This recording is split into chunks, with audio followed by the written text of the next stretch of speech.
Hello and welcome back, all my theorists. I want to get all the possible spoilers out of the way first, since we will be talking about simulation theory and the parallels between The Matrix and The Good Place.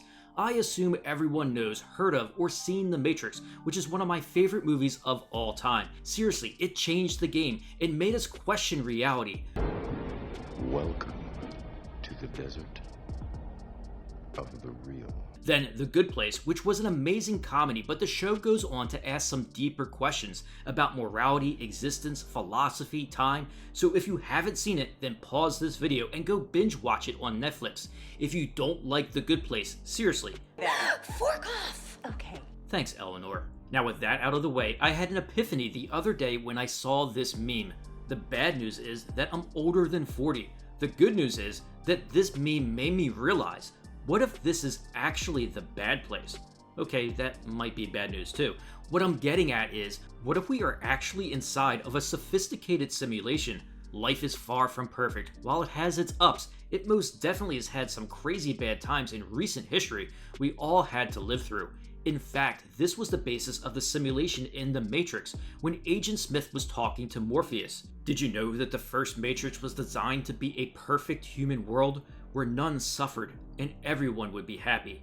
Smith goes on to tell us that humans rejected that version of the Matrix. We kept trying to wake up, and Smith told Morpheus that he believes it is because humans define reality from misery and suffering. Kinda bleak, but that is why the machines picked that version as the simulation for the Matrix. It was the peak of human civilization.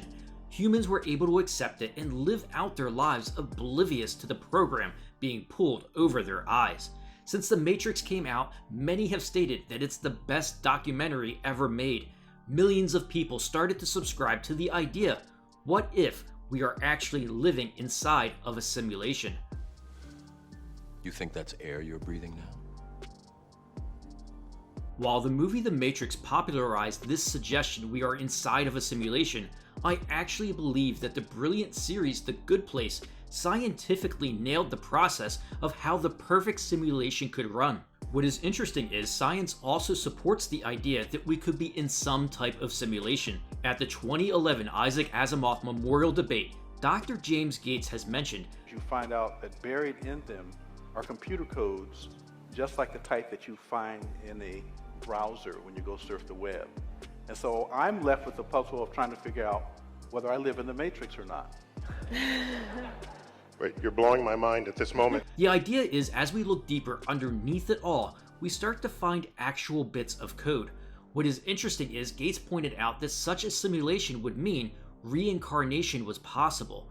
The simulation could always be run again, bringing everybody back to life. It starts to break down a very funny barrier between what people often think is the conflict between science and faith. Which brings us to The Good Place. That's right, this clever comedic show encompasses everything that is The Matrix, but addresses what Dr. James Gates was telling us that a simulation could do, which is bring people back to life, then run that simulation over and over and over again.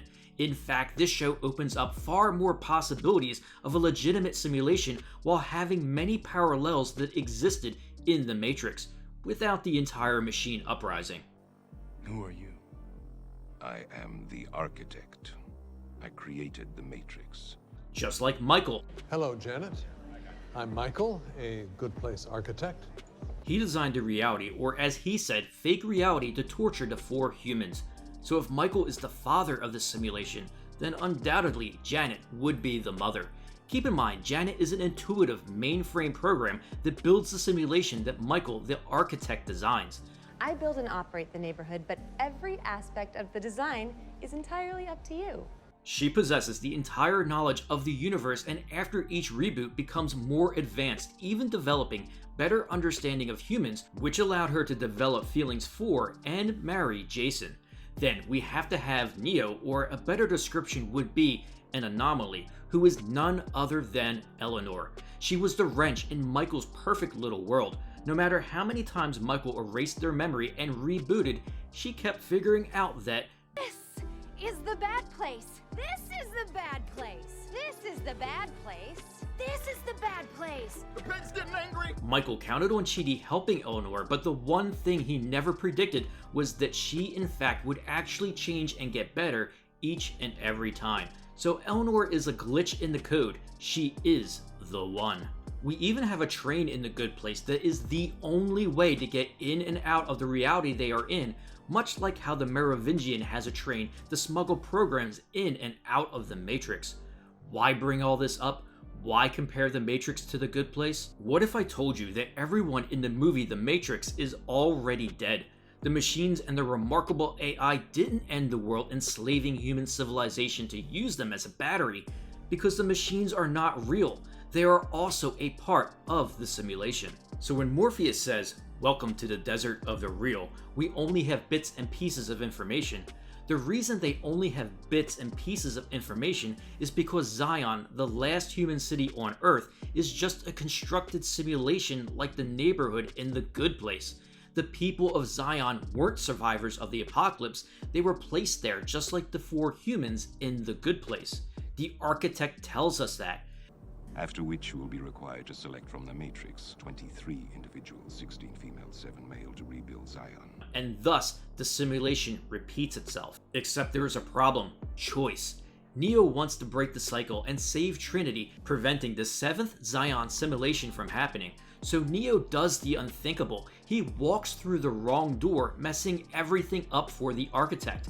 Just like Eleanor was faced with a difficult choice. She had to save Chidi and admit that she doesn't belong in the good place, ruining the simulation for Michael. Hey, I love you, man.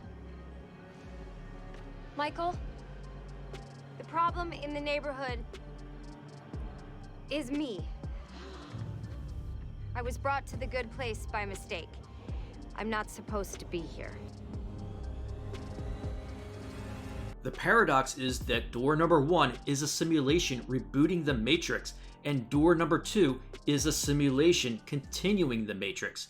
Neo is not real. The architect is not real. The machines are not real. That doesn't make sense! That's the paradox! Please, my friend, please! I am not real! You are not real! This is why Neo is able to sense and destroy the Sentinels. Neo is a simulation, but so are the machines. They both aren't real, but stuck inside a simulation that was now altered by Neo's choice, which is why Neo can now destroy them or has the capabilities to see even when blind. Neo never sacrificed himself and died because he was never really alive.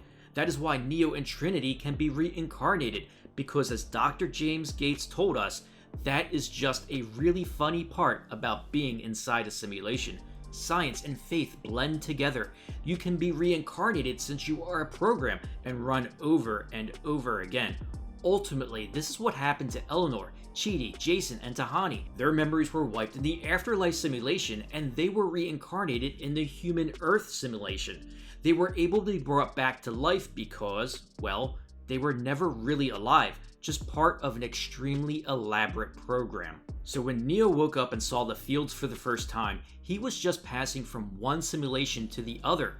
Neo made a choice to continue this simulation instead of rebooting it, just as Eleanor Shellstrop lived out her human life as a simulation on Earth, then went to the bad place afterlife one, then lived many simulations there until being brought back to human again, then finally her good place afterlife simulation. You see, the program can be run over and over again in infinite ways, because I am not real, you are not real, but I wish for us to have a lot of adventures, regardless of what simulation we are in, and hopefully it's mostly a good place. I hope everyone is having a wonderful day, and tell me, what is real? Are we inside a simulation? Was Neo and Eleanor a program and everything a simulation as well? I always love to hear your thoughts and theories in the comments below. If you enjoyed this video, don't forget to share it and smash that like button. Also, please subscribe to support the channel and turn on that notification bell to keep these theories coming.